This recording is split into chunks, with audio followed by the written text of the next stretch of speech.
It's no secret that the American judicial system is rife with corruption and injustice, but sometimes a story comes out that is just so heinous and ridiculous that it gets my blood a boiling and my thong in a twist. I just came across a Reddit post from earlier this month that said the New Mexico prison system is banning Magic the Gathering. The Reddit user who posted this said that their father had reached out saying that Magic the Gathering had become off limits and that they had until November 30th to turn over their cards, to mail their cards to their family and get rid of them completely, because MTG is no longer going to be allowed to be played in that prison. You know, God forbid these people who, yes, they've made their choices, but we don't have to condemn them to just sitting and staring at a wall. A lot of these prisoners, the user said their father's going to college, trying to turn their life around, and just needs some way to pass the time. You can read, or you could play our favorite game. You know what's involved in MTG? Thinking, creativity, self-expression, math, reading. Good things to pass the time. And when I read this, I was just like, how did I miss this?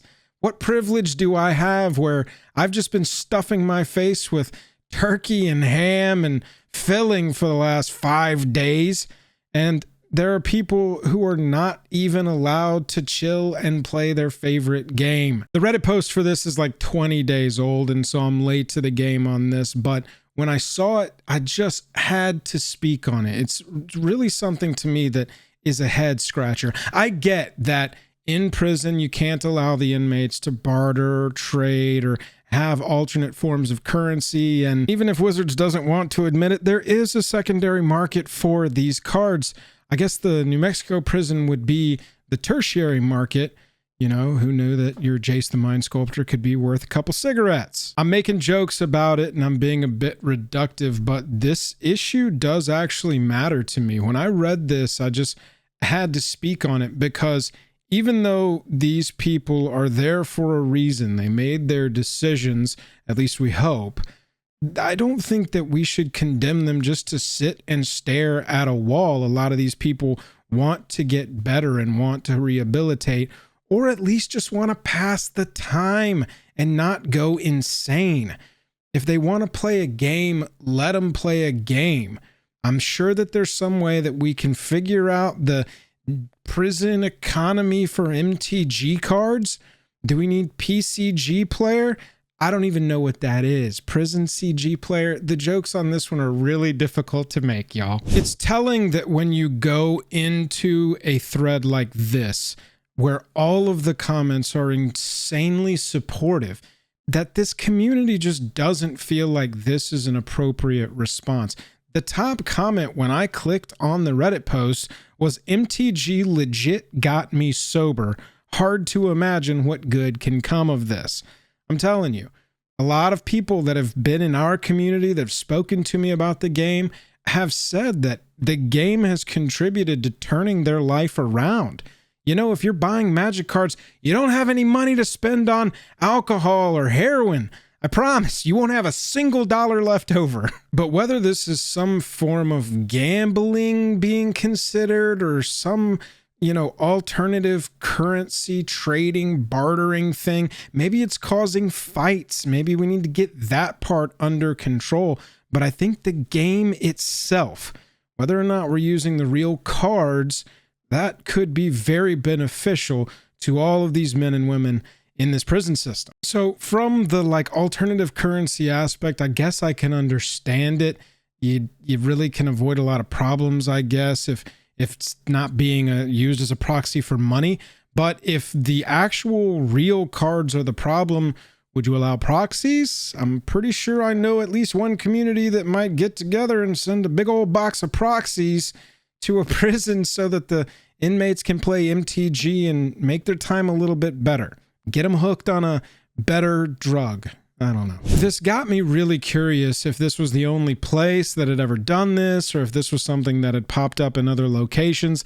And I found this information on a Wisconsin prison's ban on tabletop role-playing games like D&D. Apparently you can't have The inmates sitting around fantasizing that they're someone else. They need to know that they are trapped inside steel and concrete. That Wisconsin prison ban included books like Magic the Gathering Official Encyclopedia and The Art of Magic the Gathering because they were associated with MTG and D&D. Recently, federal bans on D&D have come into the spotlight with their rationale for these bans revolving around perceived security threats or the potential for these games to encourage gang-like behavior among inmates. Sorry, I had to look directly at that quote because I didn't want to mess that up.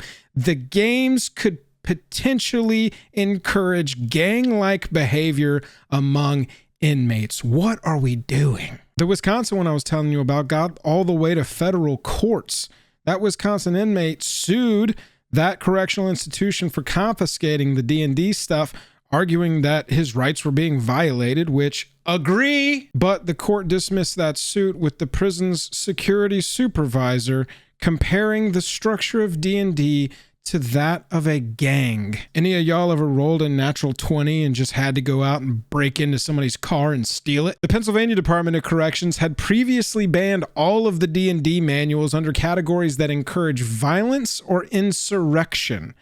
Now the books are allowed, but the game itself is still banned due to concerns about its hierarchical nature and its potential for violence. Somebody needs to tell these guards to just get their AC up and they'd be fine. Generally, though, and let me know if you disagree in the comments, the community seems to argue that role-playing games, that TCGs like D&D or MTG, they're beneficial for people like this, for prisoners. They offer social engagement, teamwork, positive outlet for creativity, all around a good thing. One other note I thought was interesting, I dug a little further into this Reddit post, and one commenter, and this is completely unverified, but one commenter said, "I'm a civilian LGBTQ activist here who has a long time history with Magic. I called them with the numbers that were provided to ask for comment to distribute to my network and was told that they'll be unbanning the cards and reversing the policy within a week." And this was 7 days ago. So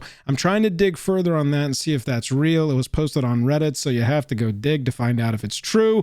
I just thought it was worth mentioning. When I was in elementary school, I was really into Pokemon cards, like a lot of people my age.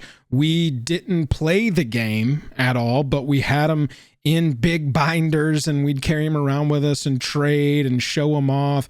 That was kind of the whole thing. We were collecting cards like we were collecting Pokemon in the game. I was a big fan of Charizard, had a bunch of foils, had a bunch of first edition foils of Charizard. All of those Pokemon cards got lost in a house fire when I was in 8th grade when our house burned down. But that's a story for another time. I'll make a whole nother video telling that story. But we would bring our cards to a program called After School. Now, After School was a program for the kids whose parents worked until 5 p.m. and they didn't have another place to go. So we would go to this place and hang out until our parents could come and pick us up. And we would just like burn an hour and a half, 2 hours after school was out. We would bring our Pokemon cards. We always gathered in the cafeteria in the elementary school, and our cafeteria had a stage at one end with a curtain. And we got permission to get up on the stage behind the curtain, set up tables and kind of play our Pokemon cards, do our thing. We weren't playing, but, you know, trading and showing them off and arguing over cards. And it's that argument that led to a fight wherein someone got pushed very hard, flew through the curtain, off the stage, landed on a cafeteria table, and made a real loud noise. Needless to say, Pokemon cards got banned, but the thing is we still did it. We just found ways to do it in secret. And I think that is probably what will end up happening with this kind of thing. So why don't we just legitimize it, organize it, and make it a positive for everybody? I put the Reddit post as a link in the description of this video because included in there are some phone numbers. And like I said, depending on when you see this, I'm shooting this on the 28th in the evening. I'm going to try and post it the morning of the 29th because they had until the 30th, according to what I read, to mail all their stuff out. There are some phone numbers that you can call that the Reddit poster included in their post. if you feel so inclined to civilly, to sweetly state your opinion, not harass anybody, just voice your displeasure with this sort of thing if you want to. Don't harass anybody. I reached out to the original poster as well. I'm hoping to talk with them and post that on the channel, or maybe even talk with their father about what it's like on the inside and what the game represented for them. If I'm able to get sort of an interview and shed more of a light on this, you'll see a video in the next couple of weeks, but I'm not hopeful that's going to come to fruition. I do, however, think that this is ridiculous. If it's a currency issue, if it's like a proxy currency issue, fine, but there are ways around that, and there are ways to organize this sort of thing as well, where it can be a beneficial thing and not a negative thing. This reminds me so much of Satanic Panic, sort of just like not understanding what's going on and making snap judgments on a card's name or the art of a card and not understanding the broader context of it. I think that's what's got me so irritated about this. This could be inmates in a prison system. This could be kids at a school. If they want to play this game, I think that that's only beneficial. But hey, that's just my opinion. And that's where I'll leave this with you. What do you think about this? What are your opinions on this? Let's get down into the comments, and please be civil, but let's have a discussion. And if you disagree with me, please let me know in a civil way. As updates become available for this, I will try and put together something that sort of gets some finalization or an update on where this all ends up. So if there's more info past it just got banned in a day or two, and that's completely it, you'll see another video here on the channel. Hit that subscribe button if you want to stay up to date with all the MTG news and talk about collecting and talk about Commander. Other than that, I'm tapped out. Catch you later.